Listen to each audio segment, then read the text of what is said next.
大家好，我係素明。入嚟坐低，聽我講一個故事。喺呢個紛擾嘅世界，有時我哋會唔覺意困咗喺自己嘅小天地入面，以為眼前見到嘅就係成個世界。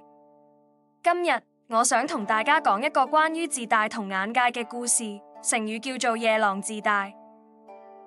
故事要追溯到2000幾年前嘅漢朝，當時喺中國嘅西南面有一個叫夜郎嘅小國。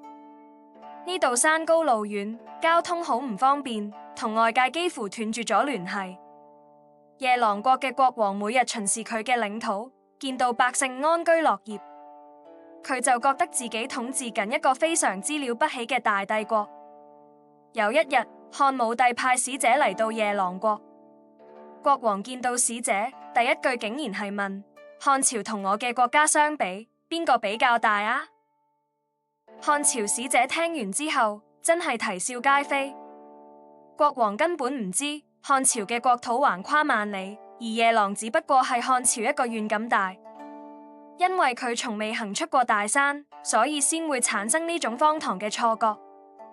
呢個故事話俾我哋知，一個人如果見識淺薄又盲目自大，最終只會淪為笑柄。唯有保持謙卑，不斷去探索外邊嘅世界，我哋嘅心胸先可以真正變得闊大。如果你鍾意今日嘅故事，請記得訂閱、點讚同分享俾朋友。今日嘅故事講完啦，我哋下次再會。